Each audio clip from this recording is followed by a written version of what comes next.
everyone, and welcome to or back to my channel. In today's video, I decided that I am ready to do my Q2 most anticipated reads for the year of 2026.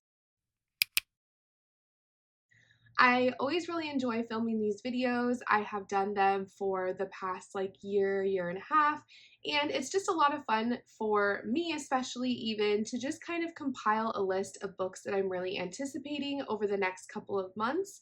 So for this video, we will be talking about books that are coming out in the months of April, May, and June. And as always, these books will be covering genres that I read most, which are going to be romance, thrillers, and mysteries. So when I do these videos, I always really like to just do them in order of publication date. So the genres will jump around quite a bit just depending on when they are being released. But we are going to go ahead and jump in. We have quite a few books here. I think I compiled about 15 total.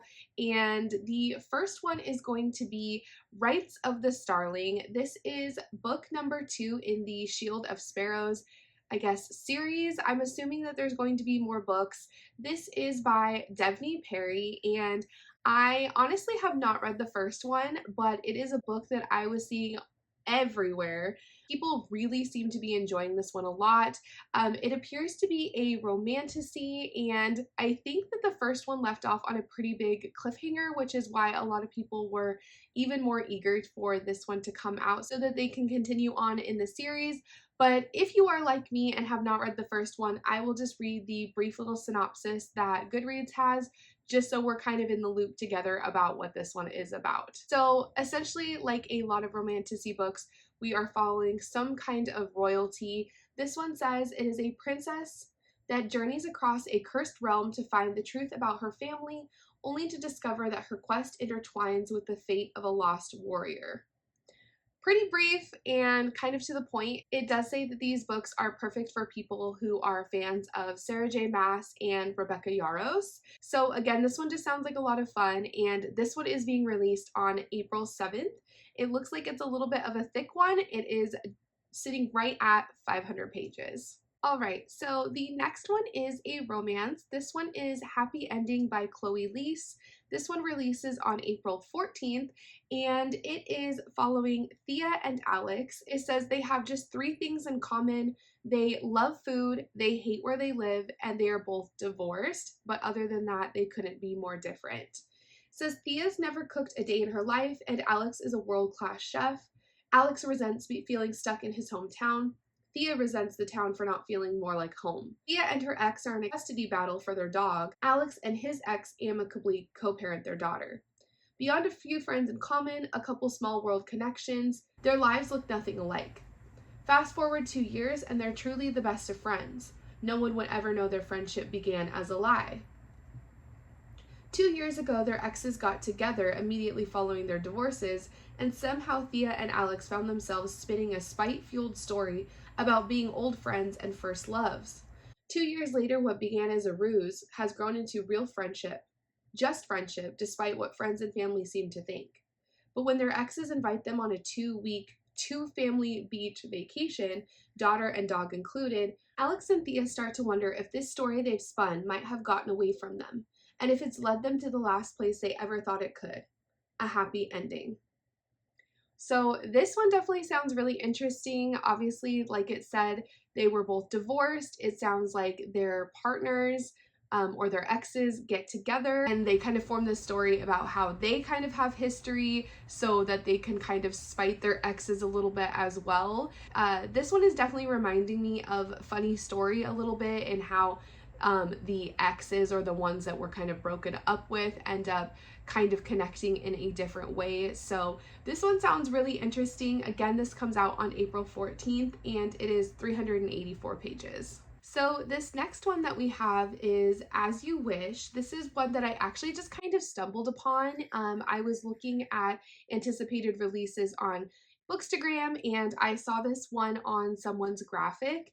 And this one is an author that I've never heard of before. This is by Danica Brown. This one is coming out on April 14th and it sounds like a lot of fun. So this one is a romance. It is also categorized in magic, so we have some magic in this sort of real world situation. But we basically have this character named Honey Braxton, and she actually works in the Bureau of Magical Compliance. So she basically has to do audits to make sure that people who are making wishes are doing it appropriately. And basically, she is following through with these people's wishes, and she gets to make like final judgment on whether these wishes come into fruition or not. And it says her latest assignment lands her on the orchard of Ethan Hale, a skeptical single father who has no time for magic or the cheerful meddling of his 3 children. When Honey discovers that the kids use the family's long forgotten wishing well to keep the farm afloat, she knows she has to revoke the unauthorized wishes, file her report, and walk away. But something about Ethan and his family tugs at her tightly guarded heart, and Honey finds her once clear rules beginning to blur. With her boss pressuring her to close the case and the orchard hanging in the balance, Honey faces a decision: uphold the rules and risk destroying the fragile happiness this family has found, or break them, jeopardizing the career that she spent her life building. So this one just sounds super sweet. I kind of like the fact that we've got like a single dad and she's kind of just battling this decision of, do I follow through with how I would normally handle this case, but something seems special about this family. So I just think this one looks really sweet. It's got really good ratings so far. And again, this one comes out on April 14th. This next one I am really excited about for a couple of reasons. This is Love Overboard by Candy Steiner. This one is releasing on April 21st. I really love the cover for one. Overboard with Kurt Russell and Goldie Hawn is like a favorite of mine. I remember watching that movie all the time growing up. So obviously it's giving those vibes. And then it is also saying that this is perfect for fans of Below Deck, because this definitely sounds very much like the show. So it is a very brief synopsis, but it says that Candy Steiner comes out with a brand new standalone. Fans of Below Deck will love this angsty, tumultuous romance between 2 exes surprised to find out they're working on the same yacht for the season, and that their every interaction, innocent or not, is being filmed for a television show. So this, again, just sounds like so much fun. I like that it's being set on a boat. We have exes that are in forced proximity. It's just ticking a lot of boxes for me. I am kind of curious. I've never read anything from Candy Steiner, but this does seem a little bit different than the books she's released before. This seems definitely more like rom-com-y, and I think her previous books were maybe a little more serious, or I don't know, not dark, but yeah, I guess more serious. So I am intrigued by this one for sure. And again, this one comes out on April 21st. All right, this next one is switching gears just slightly. We have a thriller. This one is Mad Mabel by Sally Hepworth. Sally Hepworth is an author that I have enjoyed so far. I've read a couple of her books, and this is obviously her 2026 release. This one sounds interesting, and it is definitely reminding me of quite a few books that I have released recently because of who we are following as the main character. It says Elsie Mabel Fitzpatrick is 81 years old. She's lived on her idyllic street for 60 years, longer than anyone else. Aside from being a curmudgeon who minds everyone else's business, few would suspect that Elsie has a past she's worked exceedingly hard at concealing. Because when it comes to murder, no one ever suspects little girls or old ladies. And Elsie Mabel Fitzpatrick, once a little girl and now an old lady, has a strange history of people in her life coming to a foul end. So we are following an older woman who apparently has a lot of secrets in her past. This one is definitely flagging a lot of books in my mind. Definitely I'm Too Old for This, which came out recently, as well as I have a couple of short story collections that are by Helene Tursten, which I believe is a Swedish author. I read the first story collection, which is An Elderly Lady is Up to No Good, and Mabel is definitely very much giving vibes of that book. They sound almost identical in the basic synopsis of what these stories are going to be about. So I am very intrigued that obviously this is a full-length story instead of a collection of short stories. So I think it's going to be fun. I just noticed it says that it was first published in October. I'm not sure. I don't think this is out in the US yet. So I'm wondering if maybe it was released elsewhere last fall and is now getting its release date in the US this April. This one is scheduled to come out on April 21st. All right, moving right along, we have our last release for the month of April. This next one is This Weekend Doesn't End Well for Anyone by Catherine Mack. This is book number 3 in a interconnected cozy series. I own the first one. It was actually one of the first books I ever hauled on this channel. I still have not read it yet, but I am really intrigued by this series. It sounds like something that I would really enjoy. The books don't have the highest of ratings, but I just feel in my soul like these are books that I would enjoy. They seem really silly, and they definitely are more of a cozy mystery than a true mystery or thriller. And another aspect that really intrigues me is I've heard that these books break the fourth wall, which for me just kind of adds to the humor, kind of like giving like Deadpool vibes where they're talking directly at you and you're clued into more thoughts and feelings of the character than you would obviously get otherwise. So this one is set at a writing conference in the Bahamas. Our main character who we follow through this series is an author, and that is another part of these books that intrigues me. So I just think this is going to be a fun one, and clearly since we are already on release number 3, I really need to step it up and get started with this series. All right, this next one is going to be our first release in May. This one is coming out on May 5th, and it is Rules for the Summer by Megan Quinn. I honestly originally clicked on this one just because I thought the cover was really beautiful. I love the coral and the pinks in this cover. This is by Megan Quinn, who has a pretty substantial list of books. This is obviously her new summer romance, and it says that this is following Renly and Theo. It says, Renly has one shot to prove she's more than Kate Merrill's favorite cautionary tale. Restore her favorite candy shop before the town writes her off like they did her father. No help, no shortcuts, and definitely no rich men wielding engagement rings and making things messy. Theo Williams never planned on ending up in Kate Merrill. A drunken game of truth or dare turned into a botched online engagement, and now he's across the ocean, escaping his father's control with nothing but designer shoes, misplaced confidence, and a rental next door to Renly. She's practical, stubborn, and covered in paint. He's posh, persistent, and willing to use a sander if it means earning her trust. Between collapsing drywall, gossiping neighbors, and the chaotic schemes of Renly's aunt, their forced proximity turns into something dangerously close to real. But Renly's future depends on standing on her own 2 feet, and Theo's past isn't done with him yet. By the time the candy shop doors open, they'll have to decide if this is just a summer fling or the happily ever after neither of them saw coming.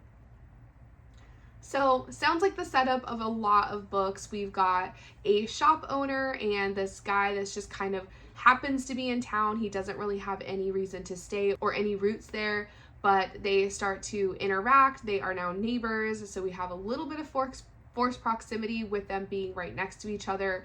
And it sounds like he starts to help her out with her candy shop, and as they spend more time together, they realize that maybe there's a little bit something more there. So this one again comes out on May 5th. So this next one I just threw in here. I'm definitely not going to touch on it for too long, but I felt it was necessary to include it in this list because I do think it is a book that a lot of people are highly anticipating, and that is Dungeon Crawler book number 8, which is A Parade of Horribles. This one is coming out on May 12th, and I have started this series. I am just beginning though. I definitely will not be reaching book number 8 anytime soon because I know that these books get chunkier and chunkier as you go. I actually just received my copy of book number 2 yesterday in the mail, so I will be continuing on with the series very soon, but I did enjoy the first one quite a bit, and I've heard that these books just get better and better, so I am really eager to continue on. And is it a 10-book series? I feel like there's still definitely going to be more books to come. But if you don't know what this book is about, we are following Carl, who basically at the beginning of this series ends up being outside chasing his ex-girlfriend's cat, trying to get the cat back inside in the middle of the night. It's cold, he's freezing, and he's just frustrated with this cat when all of a sudden everything around him just basically, the buildings, everything just kind of sinks into the ground and becomes nothing, and these like doors open up all over the place, and he is basically forced to either survive on Earth with the meager things that are left over after this collapse or go into the dungeon and fight his way through it. So yeah, I love this. It's a lot of fun. Princess Donut is the absolute best, and I just can't wait to see what they get up to next. So book number 8 is coming, and I need to catch up because I've got a long way to go. The next one we have coming out in the month of May is The Shippers by Catherine Center. This one is coming out on May 19th. We have another book set on a ship. This one is a cruise ship, but we are following passengers instead of the crew. It says, after a whole lifetime of being bad at love, JoJo Burton decides to solve her intimacy issues once and for all at her sister's destination wedding on a cruise ship. With the help of a little pop psychology, she diagnoses herself with a fixation on the neighborhood guy, who was her first crush and first kiss. And she decides to woo him during the cruise for some long-delayed closure. Only problem is, her sister's a little busy being a bride at the moment. So JoJo ropes in her childhood bestie, Cooper Watts, to be her wingman. Cooper, who RSVP'd no, but then showed up anyway. Cooper, who left town without a word 4 years earlier and moved to London. Cooper, who was, if she's honest, the worst breakup of JoJo's life. It's bliss for her to see him again, and it's agony too. And the more they team up for Project Conquest, the more she obsesses over questions she can't bring herself to ask. So this one is interesting because we not only have friends to lovers, but it also sounds like we have a second chance romance. So we have JoJo sounds like she is interested in another man until Cooper comes back into her life and they start spending more time together, and it sounds like old flames kind of reignite. So this one sounds like a lot of fun, and again, it is coming out on May 19th. All right, this next one is another mystery thriller. I don't really know that I would say, given the cover, that this is giving very thrilling vibes, but that is how it's categorized. This one is It Happened One Murder by Liz Lawson. This one is coming out at the end of May on May 26th. And it says, murder has a way of bringing people together. Harriet Baker thought that when she left Logan Island, she was leaving for good. But after getting fired from her dream magazine job, she finds herself stuck back in the sleepy New Jersey beach town, living with her eccentric mother and desperate to escape. Her ticket out might be murder? When Harriet's extravagant birthday party ends with a dead body, all fingers point to Sarah Albright, the troublesome sister of none other than Nick, Harriet's short-lived fling from years ago that she's been eager to forget. And the feeling is entirely mutual. But murder makes for a good story, and when Harriet is told that she can get her old job back if she writes an article uncovering what really happened the night of her party, she readily agrees. To write her piece, Harriet will need Nick's full cooperation, and if Nick wants to clear his sister's name, he'll need Harriet's investigative skills. But working together, that's less than ideal. As the two team up to find the real killer, they'll uncover the dark underbelly of their seemingly perfect hometown, uncover long-buried feelings, and maybe, just maybe, realize that they might work well together after all. So this one sounds fun. Like I said, I don't know that I would necessarily call this a thriller, but it definitely is giving cozy mystery vibes, and I like the mashup of a mystery and the romance. So this is definitely going to be fun, and I am looking forward to adding another cozy to the list. So the first release in the month of June is Harvest Season. This is coming out on June 9th, and this is the second book in the Seasons of Carnage trilogy that is coming out by Brynne Weaver. I actually recently hauled the first book in this trilogy in my most recent book haul.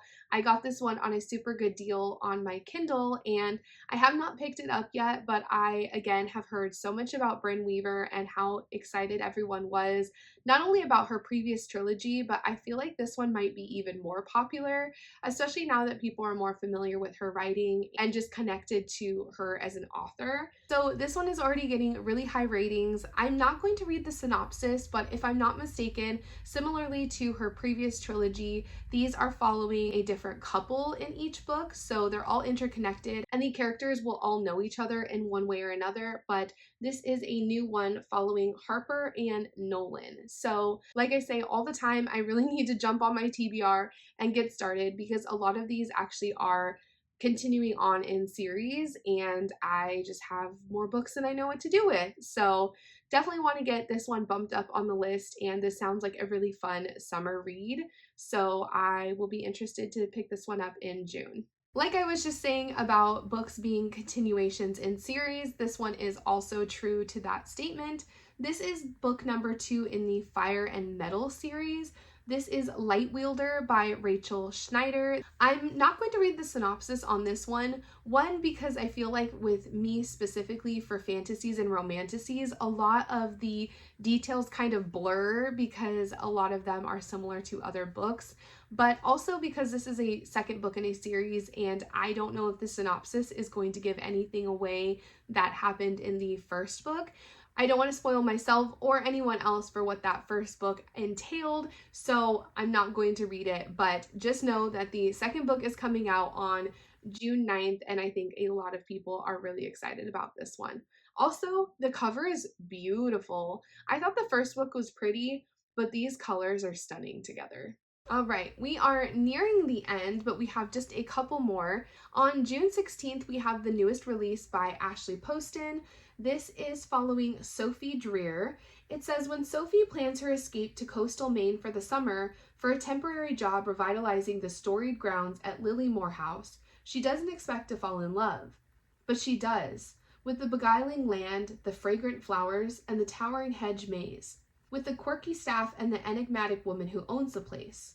But then the door appears, never in the same place twice. It leads her to a secret and unfinished garden with a frustrated thundercloud of a man trapped inside. This mysterious garden is not the only sign that the future of Lilymore is unstable.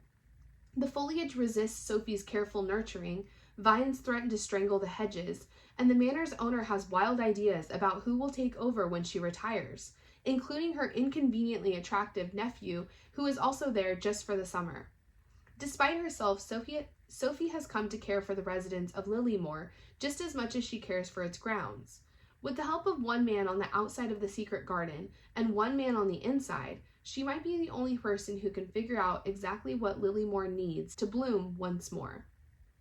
So this sounds very interesting. Typical for Ashley Poston, we have a lot of magical realism in this story, and I'm very intrigued by this man stuck in the portal that she finds with this door, and then the man on the outside. So are we gonna have a love triangle? I don't know what that means for having two men in this book, but it sounds very interesting. I feel like her stories are so original and so imaginative, and I really like the touches of magic that is sprinkled into her books. So this one sounds really interesting. The covers are always really beautiful, and this one is coming out on June 16th. All right, we have another romance. This one is by Alicia Thompson, and it is called In Every Possible Way. This is coming out on June 23rd, and this is a situation where a woman basically hits her head and then wakes up in kind of like a different alternate version of her life. It says, after yet another disastrous date where Jess is too awkward, too earnest, too whatever, she's ready to put her romantic daydreams aside. Other than an enchanting Irish accent, her latest date is no Prince Charming. Then the night goes from bad to worse when she gets mugged in the parking lot and hits her head hard. Hard enough that when Jess wakes up, she's in Ireland. The first person she meets is Eamon, I'm not sure how to say that, a quiet, gruff mechanic. Since Jess is stranded with no passport, cell phone, or way to get home, Eamon, I really hope I'm saying that right, Eamon becomes her reluctant knight in shining armor. Over the next 48 hours, they meander through the cobblestone streets of Dublin and explore the Irish countryside, sharing their deepest fears, quiet hopes, and softest aches. It's a connection that is as electrifying as it is terrifying, because what if Jess falls asleep and Eamon vanishes like a dream? But a love like this, touched by magic and a little bit of luck, is never quite as it seems. Sounds so sweet. I like that we're set in Ireland. I don't know that I've read many books, if any, in Ireland, and I just think that that added touch of the place is going to be a lot of fun and interesting, and I'm really intrigued by this one. She hits her head and then she ends up in Ireland with this Irish man, so I don't know, but it sounds like fun. And again, this one is coming out on June 23rd. All right, we have finally reached the end. We have our last book coming out on June 23rd as well. This is the newest thriller by Catherine Steadman called 9 Lives. It says, "These are your neighbors. One is a killer." Reeling from a very recent divorce, Frankie has moved into a glamorous London neighborhood. This is a new chapter in her life. She's decided to put down roots with Blue, the beautiful Persian cat she left her marriage with. But little doubts about her perfect new life start to grow, and when Blue returns one night from slipping into places he shouldn't, Frankie's concerns solidify. 2 new words are roughly scratched into his collar: "Help me." Unsettled and unwilling to ignore the incident, Frankie roots out an old unused cat cam collar. What slowly begins as a voyeuristic fascination with her neighbors and the secrets they're hiding soon turns into a that threatens to bring untold terrors to her doorstep. So this one sounds really interesting and also kind of stupid. I feel like I would not have put myself into that situation where I'm filming people with my cat, but it definitely is going to make for a very interesting thriller, and definitely not anything that I've heard of before, with the message being scratched into the collar and all of that. So definitely intrigued by this one. I have at least one Catherine Steadman that I have not read, but I am very intrigued by this one, and I'm always looking for a new thriller. So this one again comes out on June 23rd, and that is going to wrap up today's video. I hope you enjoyed, and maybe there was some books on this list that you are also excited by.